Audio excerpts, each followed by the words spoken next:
ঝটপট মাত্র 40 মিনিটে খাসির পায়া বা খাসির নেহারি রান্না হয়ে যাবে।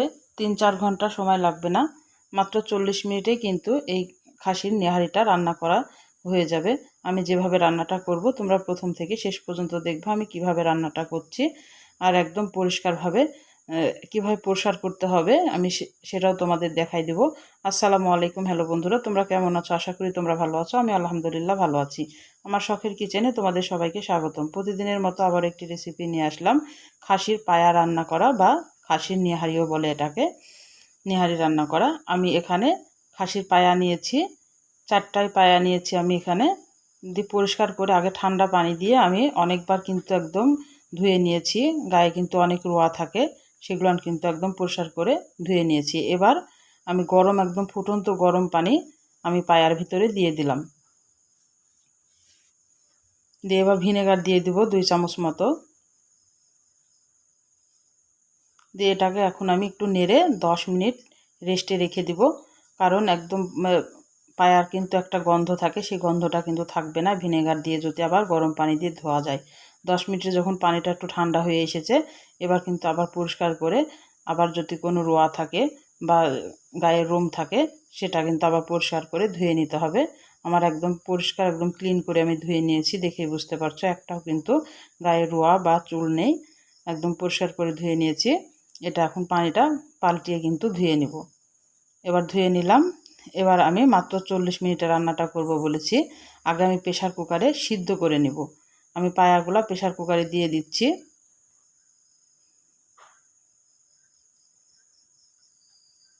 3-4 ঘন্টা লাগবে না রান্না করতে, মাত্র 40 মিনিটেই কিন্তু এই পায়াটা রান্না করা হয়ে যাবে। আমি পায়াগুলো নিয়ে নিলাম।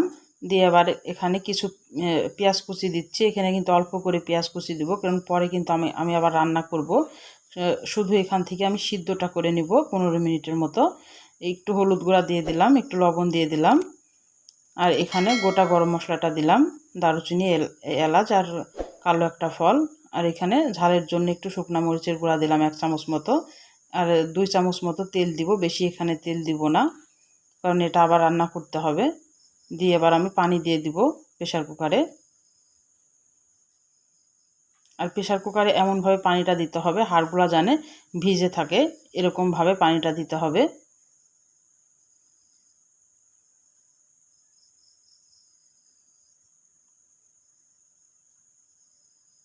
একদম হাড়গুলো একদম চুবিয়ে রাখতে হবে।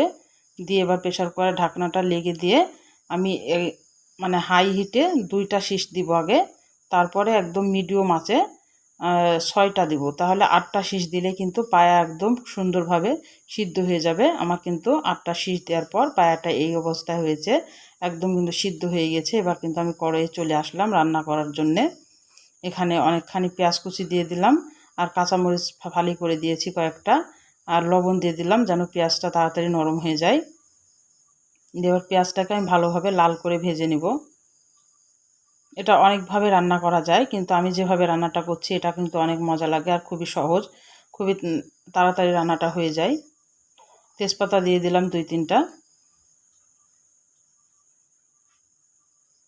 আমি একদম সহজভাবে তোমাদের দেখানোর চেষ্টা করছি, যেন তাড়াতাড়ি ঝটপট নেহারিটা রান্না করে খাওয়া যায়। আমার পেঁয়াজটা একদম লাল হয়ে এসেছে, বাদামি কালার হয়ে যখন যাবে তখন কিন্তু এখন আমি মশলা অ্যাড করব।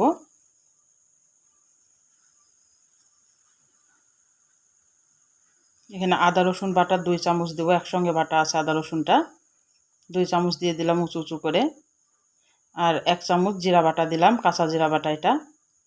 দিয়ে এবার মশলাটাকে 1 মিনিট মতো ভেজে নিব। একটু ভাজা হয়ে গেলে একটু পানি দিয়ে দিব যেন মশলাটা পুড়ে না যায়। দিয়ে পানি দিয়ে আবার একটু নেড়ে নিতে হবে ভালোভাবে। এবার গুঁড়া মশলা কিছু অ্যাড করব। শুকনা মরিচের গুঁড়া আগেই দিয়েছিলাম, কিন্তু এখানে বুঝে দিতে হবে ঝালটা।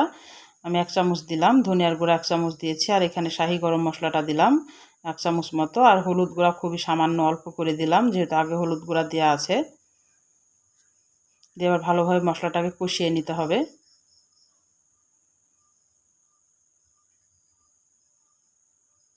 মশলাটা যখন উপরে তেল উঠে আসবে তখন জানবা যে মশলাটা কষানো হয়ে গেছে। আমার উপরে কিন্তু তেল উঠে এসেছে। এবার কিন্তু আমি নিহারিগুলো ছেঁকে ওখান থেকে আমি তুলে নিয়ে আসছি প্রেসার কুকার থেকে। দিয়ে এবার নিহারিগুলো একটু আমি কষাই নিব। পায়াগুলো এখন একটু কষাই নিব। এভাবে রান্না করলে কিন্তু খুবই মজা লাগে খেতে। একবার এভাবে রান্নাটা করে খেয়ে দেখতে পারো। এটা কিন্তু ঝটপট হয়ে যায়, মাত্র 40 মিনিট সময় লাগে, বেশি সময় লাগে না। আর এমনিতে রান্না করতে গেলে কিন্তু 3-4 ঘন্টা সময় লেগে যায়। এবার যে ঝোলটা ছিল সিদ্ধ করার, সে ঝোলটা আমি দিয়ে দিলাম কষানোর জন্যে। মশলাটা হয়ে যাবে, কষে যাবে, তাহলে মশলার কোনো কাঁচা গন্ধ থাকবে না, যেহেতু নিহারিটা একদম সিদ্ধ হয়ে গেছে। এখন এই ঝোলটা দিয়ে আমি এখন একটু কষাই নিব। এই ঝোলটা যখন একদম শুকিয়ে আসবে তখন কিন্তু আমি ঝোলের জন্য পানি অ্যাড করব। আমি একটু এই পর্যায়ে 1 চামচ মতো লেবুর রস দিয়ে দিলাম। লেবুর রসটা দিলে কিন্তু খাসির যে কোনো জিনিসে, মাংস হোক, কলিজা হোক, একটা গন্ধ থাকে। লেবুর রস দিলে কিন্তু এই গন্ধটা থাকে না। পায়াতেও কিন্তু একটা গন্ধ থাকে, আর লেবুর রসটা কিন্তু এই পর্যায়ে দিলে কোনো গন্ধ থাকবে না। তারপর আমি ভিনেগার দিয়ে ধুয়েছি, গন্ধ তো বেশি থাকবে না। যা যা একটু থাকবে লেবুর রস দিলে কিন্তু আরোই থাকে না, বোঝাই যায় না যে এটা খাসির পায়া। দিয়ে আবার নেড়ে দিয়ে একটু ঢাকনা দিয়ে ঢেকে দিচ্ছি।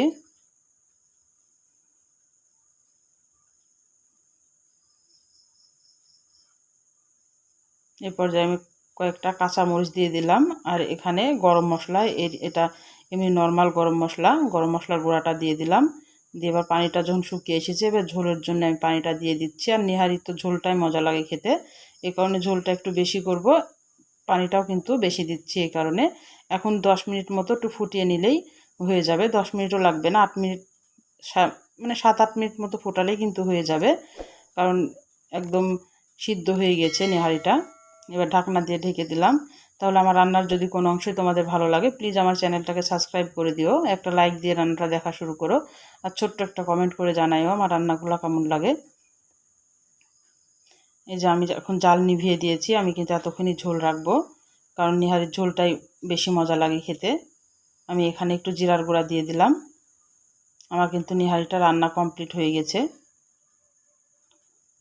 কত সহজে একদম অল্প টাইমে কিন্তু নিহারি রান্না করা যায়, এভাবে যদি রান্নাটা করা যায়।